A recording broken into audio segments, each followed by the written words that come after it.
हाँ, ध्यान देंगे। ये यज्ञकर्ता जो हमारे श्री कप्तान सिंह दरोगा जी, इनकी धर्मपत्नी यानी मेरे लिए माता तुल्य हैं। माता जी हमारी माला डाल के सम्मान कर रही हैं। तो मैं बहुत वैसे बड़े बुजुर्गों से तो हम स्वयं आशीर्वाद की कामना करेंगे। आपकी बेटी है, आप हमें दोनों ही लोग आशीर्वाद दें। आप परिचित हैं पर हम आपसे छोटे ही हैं, ऐसी बात नहीं। तो आप सब लोग हमें आशीर्वाद दें, बड़े बुजुर्गों का पिता तुल्य और संत जनों का आशीर्वाद, बस हमें इतनी ही आवश्यकता है। जीवन में आप सबकी सेवा करते रहें, आप सब आशीर्वाद देते रहें। बोल गोविंद भगवान की। और प्रभु जी से कामना करेंगे कि वो आप सबको आशीर्वाद दें।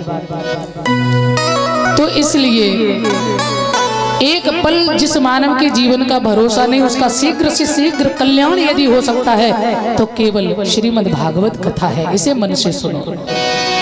सुखदेव जी कहते हैं नारायण के पुत्र हुए हैं ब्रह्मा, और ब्रह्मा के हुए हैं मरीचि, मरीचि के हुए हैं कश्यप, कश्यप के हुए हैं विवस्वान सूर्य, यानी इनका नाम सूर्य है और इनका ये भी नाम है विवस्वान सूर्य। और इन्हीं के पुत्र हुए वेवस्त मनु, वेवस्त मनु के बेटा हुए हैं सुधुम्न। कहते हैं एक बार महाराज सुधुम्न जो थे जंगल में भ्रमण करने जाते हैं अपने घोड़ा पर सवार होकर साथियों को लेकर। तो इलाव्रत खंड एक जगह आती है जहां भोले बाबा मैया पार्वती के साथ रहते थे। एक दिन माँ स्नान कर रही तो मैया ने क्या देखा कि कुछ संत जन वहां से निकल रहे हैं। सो मैया भोलेनाथ से जाए के बोली बाबा, हाँ आपके यहाँ तो कोई शर्म नाम की चीज ही ना। बाबा बोले कहा भयो? अजी मैं नहा रही थी, जाते है कि कछु महात्मा जी निकल गए। अच्छा तो शर्म आती है? बोले बिल्कुल। और कोई स्त्री नहा रही हो और स्त्री निकल जाए तो? बोले तो नहीं आती।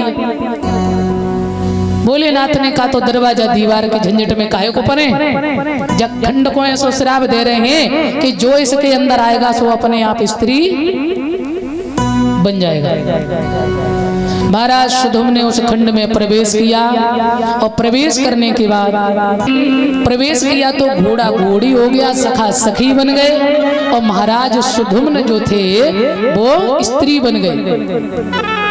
अब पिताजी को खबर कराई, पिताजी मैं तो स्त्री बन गया। बड़ा दुख हुआ, देह का त्याग कर दिया, क्योंकि उन्होंने जब प्रार्थना की है वशिष्ठ महाराज से तो वशिष्ठ जी ने समझ लिया कि ये तो भोलेनाथ का खंड है और भोले बाबा के सिवा कोई ठीक नहीं कर सकता है, भोले का श्राप है। तो भोलेनाथ ने कहा देखो ठीक तो ये बिल्कुल नहीं हो सकते। अब इतना ही हो सकता है कि ये एक माह के लिए स्त्री और एक माह के लिए पुरुष, या एक वर्ष में स्त्री, या एक दिन के लिए स्त्री और एक रात के लिए पुरुष। तो महाराज सुधुम्न को बड़ी लज्जा आई, उन्होंने अपने देह का त्याग कर दिया। बोल सच्चिदानंद भगवान की। जब देह का त्याग कर दिया है ना, इन्हीं बेवस्त मनु के बेटा और हुए हैं सरयात, जिनकी बेटी हुई सुकन्या जो चवर ऋषि को ब्याही गई थी। कहते हैं आगे चल के इसी वंश में महाराज नवक हुए, नवक के नाभाग, नाभाग के हुए अम्बरीश। अम्बरीश बड़े व्रतधारी राजा हैं, एकादशी व्रत करते हैं और संयोग से आज भी है एकादशी। बोल गोविंद भगवान की।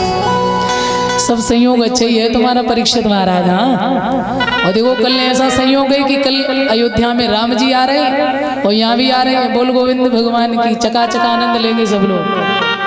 कल तो खूब रसगुल्ला की वर्षा करवा कर, ठीक है। बोल गोविंद भगवान की। तो आ जाइए। श्री सुखदेव जी कहते हैं महाराज और एक बड़ा संयोग है कि यदि पति पत्नी दोनों एक ही विचार के मिल जाएं तो समझ लो भगवान की असीम कृपा है।